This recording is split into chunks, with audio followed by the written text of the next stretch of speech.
سلامونه او نیکی هیلې درنو دوستانو، په دې هیلې یو چې روغ جوړ صحتمند به ویه. درنو دوستانو، دا ځلې مو د ارواښاد نصیر احمد احمدي د ناولونو څخه یو ناول انتخاب کړی چې ډیره زړه بوږنونکې کیسه لري او زموږ ستاسو د ټولنې هغه دودونه هم پکې راخیستل شوي دي چې رایجه دي. لیکوال ارواښاد نصیر احمد احمدي دی. د داستان لومړی برخه له دې ځینه پیلوو.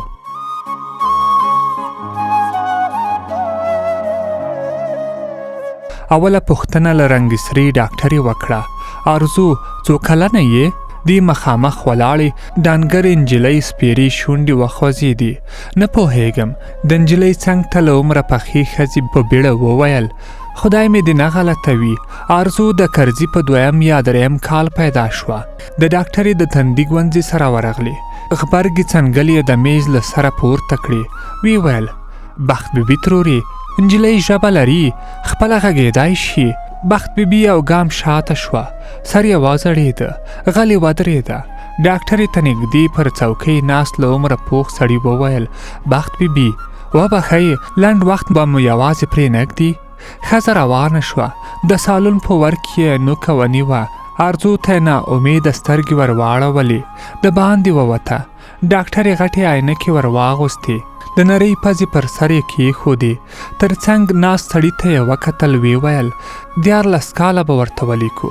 سړي وویل دا لا ماشومه ده، زه له تبابته قضاوت کوم. هسې وړه ښکاري، سمه یې نه ده ساتلې، که نه ترې 14 کلونو اوړي. ډاکټره ولاړه شوه. تر نجلۍ راوګرځېده. د هغې ډنګر لاس یې پر اوږدو سپینو ګوتو کې ونیو. ویې ویل ورغوی دې په څه دی؟ ارزو په وېرېدلي غږ وویل خوشایي مې تپل، ما ته ښیښه پکې وه. ډاکټرې پر کاغذ څه ولیکل. ویې ویل مخ دې له تورو ټاپو خالونو څخه ډک دی. دا د کم خونۍ علامه ده، یا به چینجي لري. پر کاغذ یې بل توری ولیکه. ویې پوښتل د شپې دې له خولې لاړې ځي؟ نه پوهېږم. سړي ورغږ کړل نو ته په څه پوهېږې؟ ارزو سر وځړېده. ډاکټرې وویل خوله دې خلاصه که. ارزو کړل. ډاکټرې تر شونډک ونیوله. نجلۍ سپین غاښونه لرل. ډاکټره بیرته په خپل ځای کېناسته. سړي ارزو ته وکتل. تر اوسه دې څوک لمبولی دي؟ ارزو په بیړه وویل هو، کوچنی ورور مې هر وخت تر اوبو باسم. مور مې کارونه راویشلي دي، د ګوډل یعنې د غوجلې پاکول، خوشایي تپل او د ورور لمبول یې ماته راکړي. دیګ جارو لوښي مینځل مې مشره خور کوي. د کور نور کارونه مې مور ته ورپاتې دي. سړي خبره ونیوله. مور دې لمبولې ده؟ د نجلۍ په سپېره مخ کې دومره وینه نه وه چې غومبرې یې سره شي. ماز یې سر وځړېده. ډاکټرې وویل ګرانې، که کار غواړې نو باید زړوره واوسې. غلې شوه. ویې ویل بخت بیبي ترور به دې پوی کړی یې؟ څه یې درته وویل چې چیرې دې بیایم؟ هیڅ. له غونډۍ مې غوا راوسته.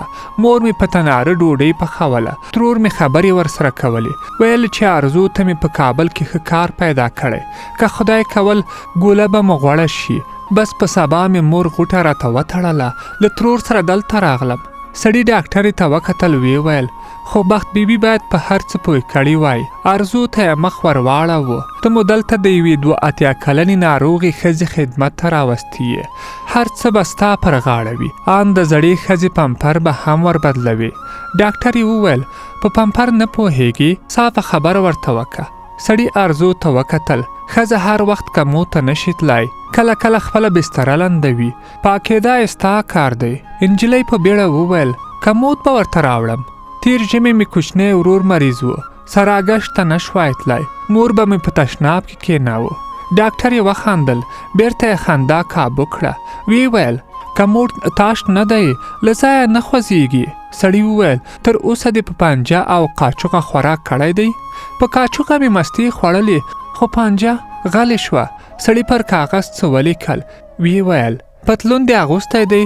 ډاکټرې ویل دې کلیوالې نجلۍ به له کومه پتلون اغوستی؟ خو دا باید د دې ځای اصول ومني. خیر اوس یې وخت نه دی، بلده به شي.